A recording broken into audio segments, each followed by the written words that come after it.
Hello everybody, welcome back to my channel. My name is Jana. We're in for a ride. We're in for a ride. This is probably gonna be a long video. So if you don't want to hear me talking for like half an hour or longer, I don't know how long it's gonna be, click on out. Save yourself. I actually wasn't going to do a video today because my June wrap-up wasn't going to be that interesting. I only read like 4 books, 3 of them which I have videos on this channel. Not really just top, Okay, so I did finish the book, and I was going to wait and do this on the 4th, which is Independence Day here in the United States. But I decided not to because, things are changing.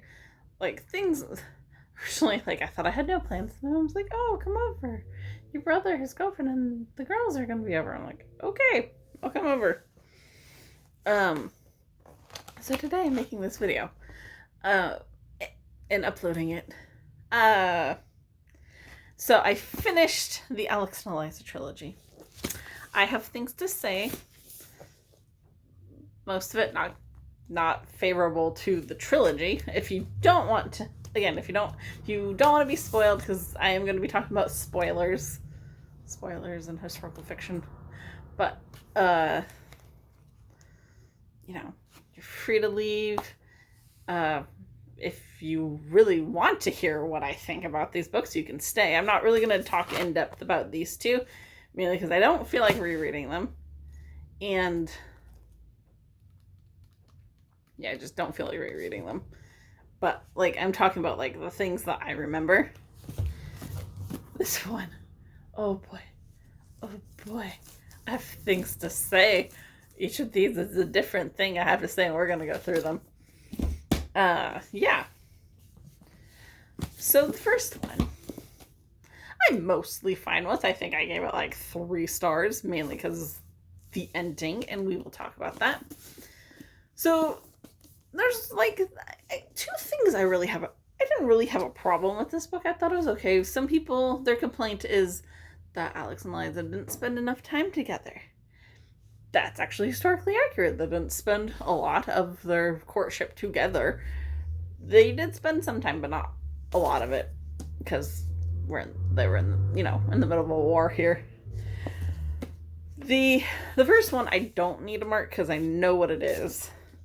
It's just the calling of the Schuyler families slaves, servants. When I first read it, I just kind of paused. I was like, okay, but they own slaves. They didn't really, I can't find any historical accuracy of servants. And they're probably, the hard truth is, in history when it comes to owning slaves, is that there are registries of it. I feel gross saying this, but people used to keep how much, a log saying, okay, this is how much I spent on this slave, this is how much I sold this slave for. We're talking about selling people. It's gross. I hate it. And that's what I had an issue with. Also, I think Philip Schuyler was called an abolitionist. No.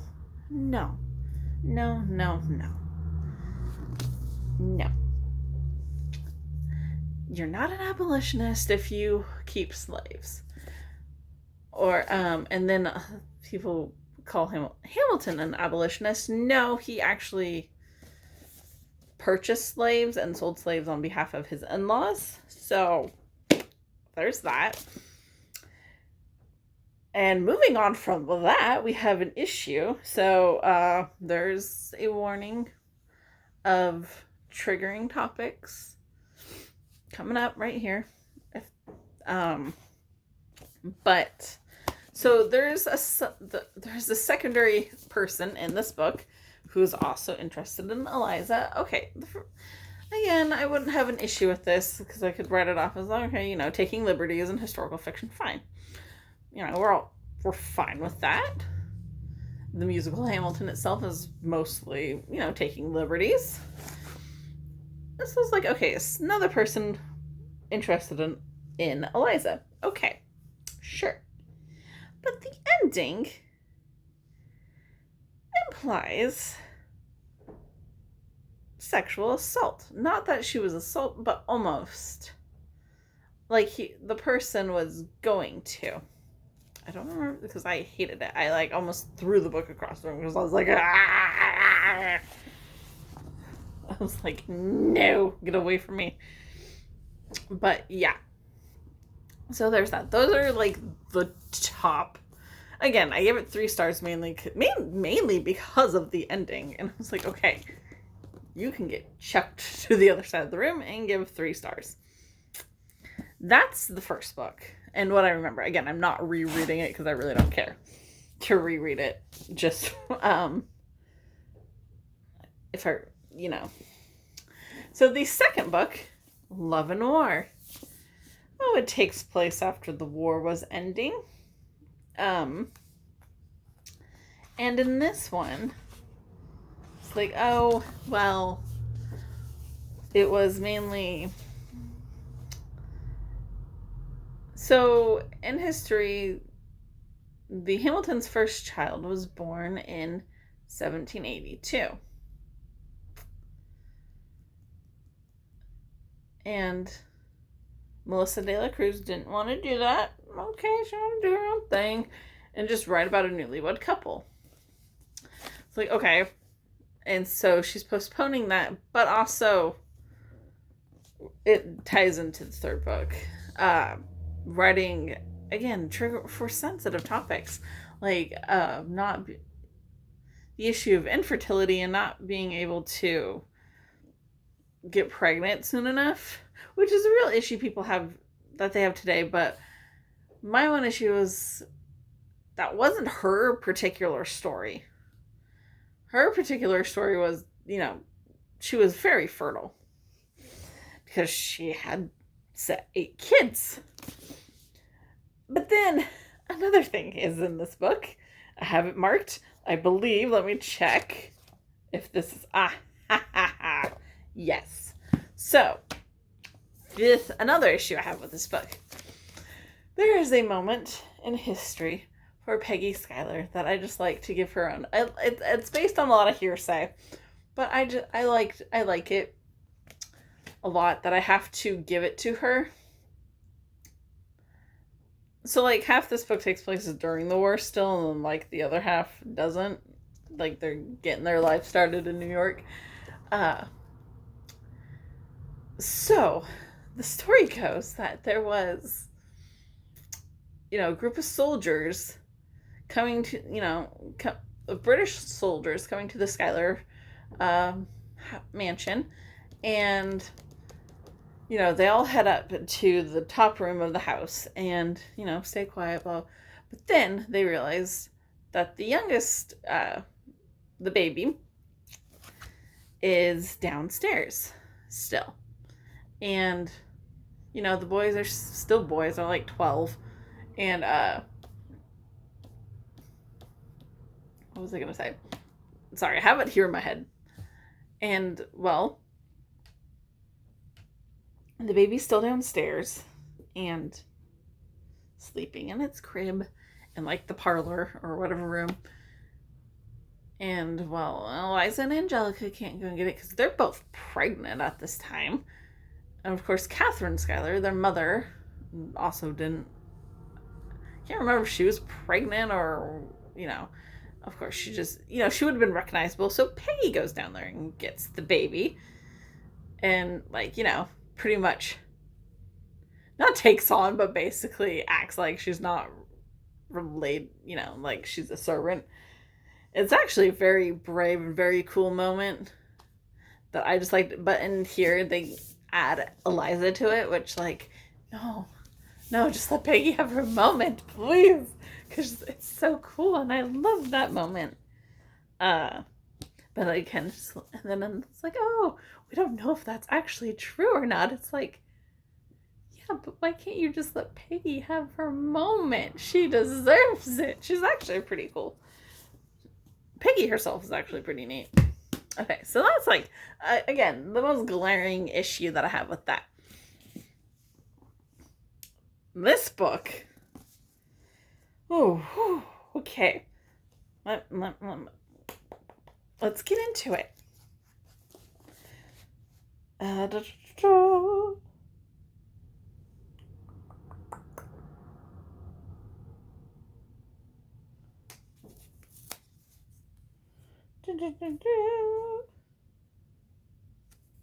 Hold on. I think.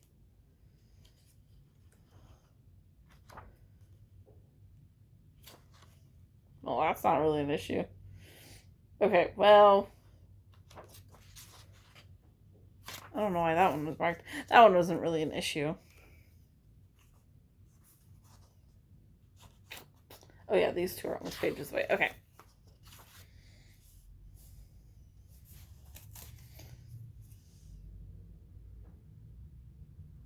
Okay, this is mostly the fact. So on this page, it's mostly the fact that Mariah Reynolds was around their house when Eliza was around their house at the same time. And or he's telling, yeah.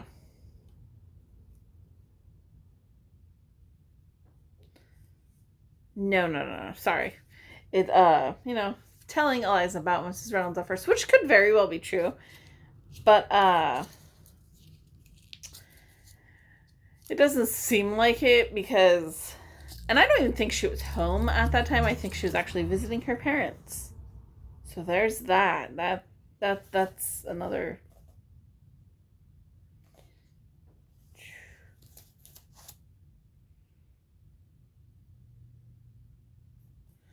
Oh yeah, and it's like, oh, this one was just because, oh, couples normally lose spark once kids enter the picture. And they're talking about kids, and it's like, oh. I'm like, yeah, right. You guys had 8 kids. I think that was just me being mad. I was like, I'm marking this because I'm mad.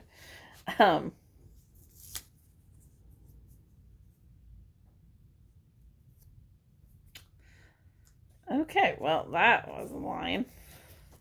Which basically is Eliza saying, in the middle of the night, Alexander startled awake. I've got it. Eliza didn't open her eyes. She said, that's good, dear. Now go back to sleep before I stab you. That was a line. Don't remember why that was marked, but I just marked it for some reason. Probably because I really like that line. Aha. Here's one of the first things. I know my video is not really well put together, but who cares? I'm just like, So it says, Mariah Reynolds was married to her husband in 1780.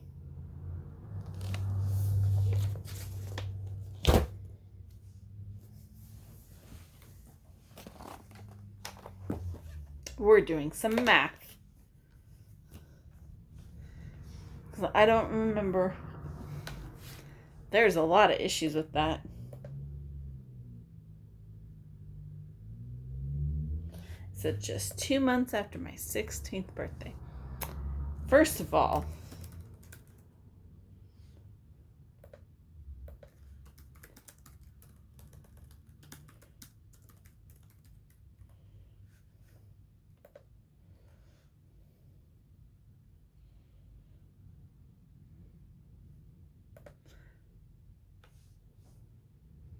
give me a sec.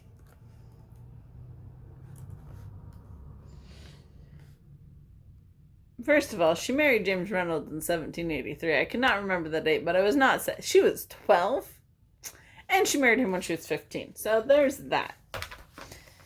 Like, the 16th one, okay, I could have written it off, but, like, okay, no, 1780, she's actually 12. That's something I had an issue with.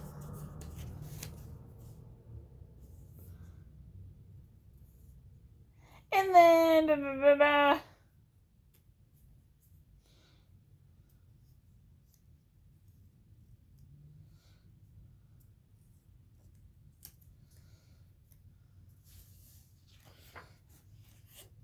I don't remember why that one was marked. Okay, I just got salty when I was reading this. Oh, and it talks. Okay, this one talks about why he married Eliza, and it says He had married her for her beauty and for her great heart. First of all, why'd you lead that up with beauty? That's shallow. And it's not why. And it says, had fallen in love with her quick mind and loyal nature. Never occurred to him that she did not contribute. Again, you're contribute to their marriage.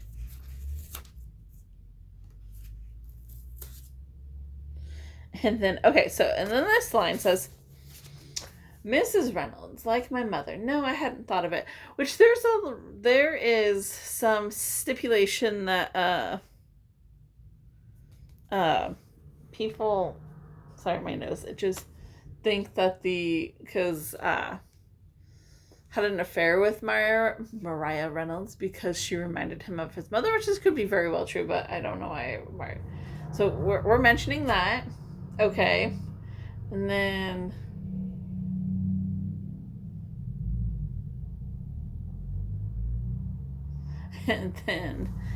Eliza dropping some facts saying your mother left her first husband and got with your dad right after that.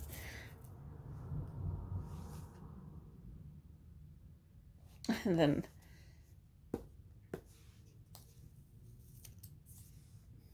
we have him yelling at her because she just wants to be with her husband after getting pregnant, which seems contrived to just give them a fight.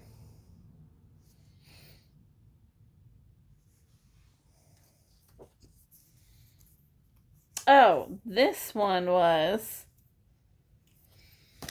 implying that Mariah Reynolds is not really married. Oh, we're getting into some interesting theories over here. And that the whole thing is contrived by her and James Reynolds just to get money out of Alexander.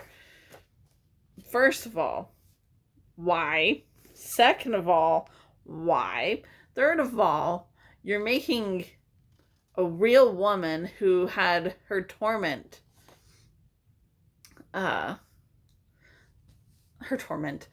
just like something that was going on publicized to the world, and you're just like, oh yeah, no, she's lying about it.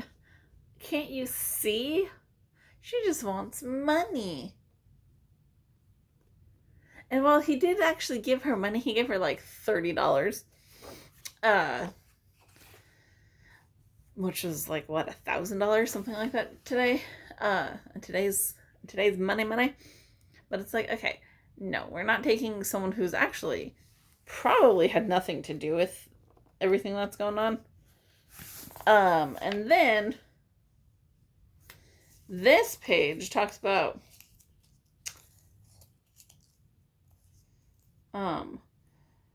Eliza's brother John talking about how he knows that Alex had an affair. Again, there makes no mention if he read it in a letter, or if someone told him where he got the information from. First of all, or if it's just a rumor. First of all, that was not the rumor going around. It was not the rumor that led to the affair being public knowledge. And then this one really ticked me off. It's basically, so Eliza got sick in this book. Okay, fine, whatever, do what you want. But then Alex didn't see the letter, and he didn't. I'm like, okay, no, he would have seen a letter about his wife, but then like after he knew and he still didn't go see her. It's like, no, he would have found a way. Calm down. That's his wife. He does love her. And then this one, Berg comes back with you're cheating on your wife. You're sleeping with another woman. Again, that was not the rumor going around. The rumor was that he was embezzling money. No one freaking knew about the affair until he decided to write 92 pages about it. Ugh. I was just salty during this book, but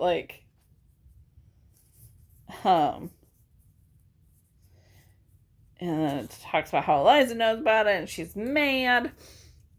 Okay, so first of all, We don't know what happened. I just marked this just to talk about it. We don't know what actually went down. In the musical, she burns the letters. Yeah, that's possible because we don't really have her letters to her husband. And but she's also friends with Martha Washington. But this was interesting, and then it seemed to they were fine a few pages later. I'm like, okay, that was quick. Oh,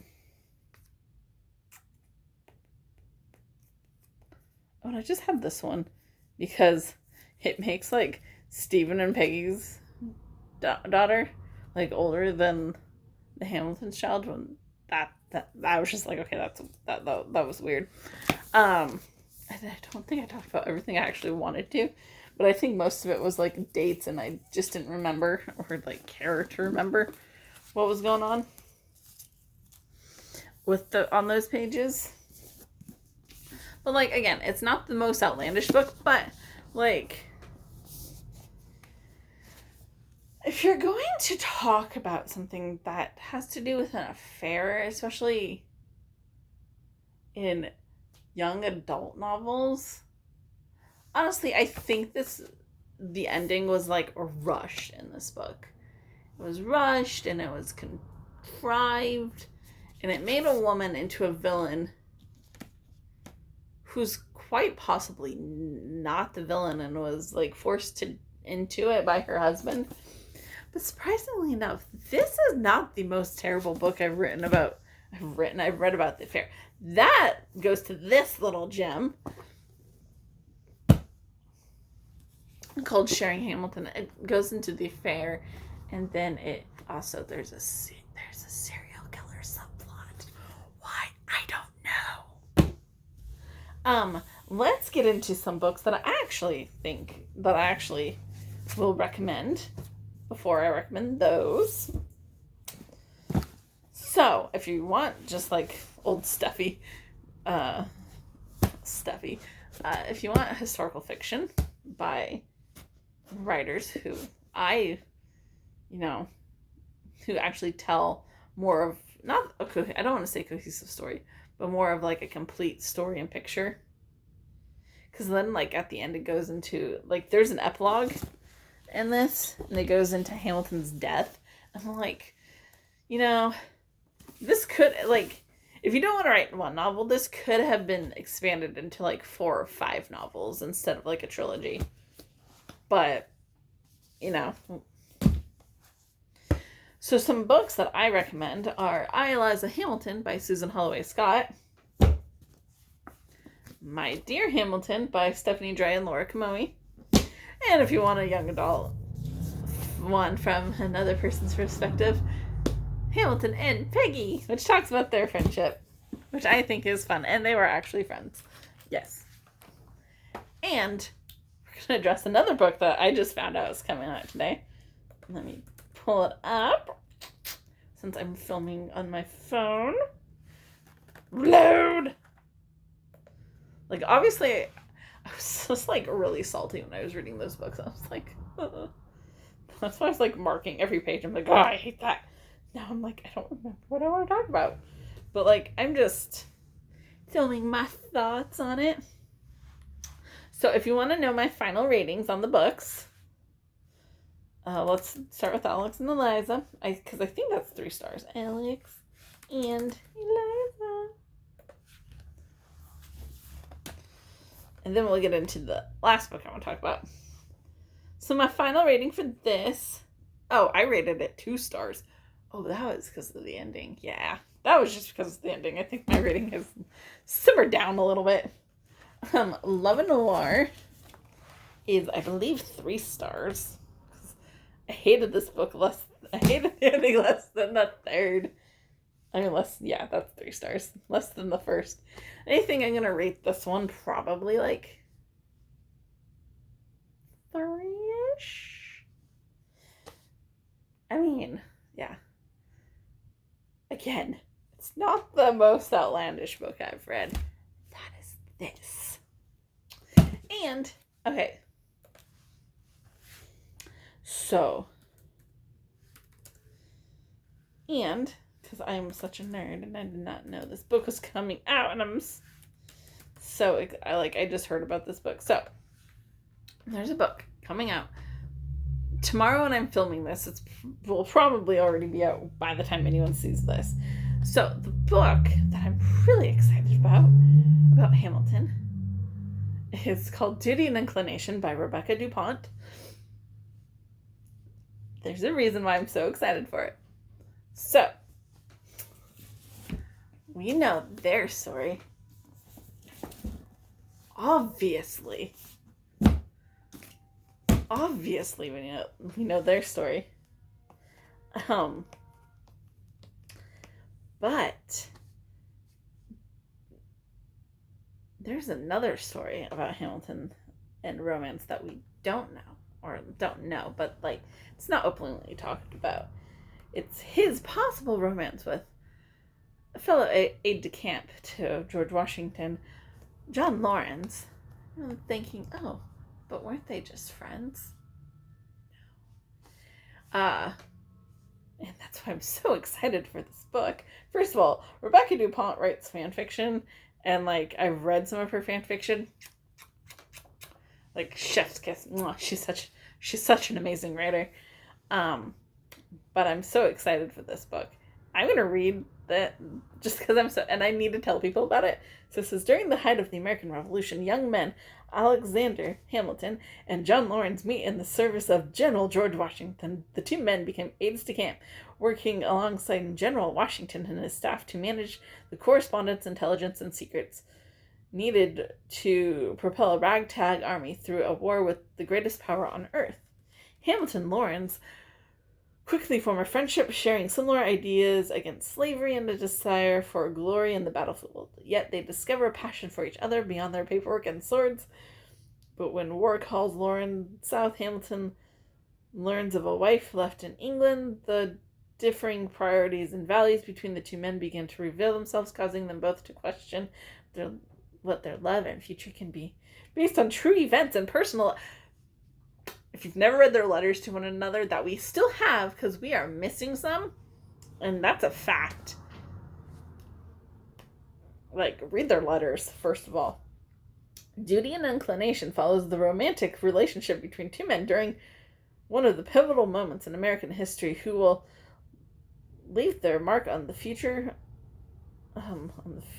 their future country and each other. So, like, I'm really excited for this book. Because John Lawrence, first of all, is suspected to be gay for a lot of reasons. Read up on it. And yeah, like just read their letters to one another. So like I'm like really excited for it. And I wasn't gonna buy any books this summer because I'm not working, but I'm gonna be checking this little book out. And if you like, if you want to read queer stories, and obviously it tells, their personal, like, it's not going to be fabricated, like, it's going to tell their story, much like these books tell their story, I'm going to be reading it, and I'll probably put my thoughts on it here, so, if you like this video, give it a thumbs up. I can't imagine anyone stick around for this long. Just listening to me blab about the books. But yeah, that's it. I'll see you guys next time.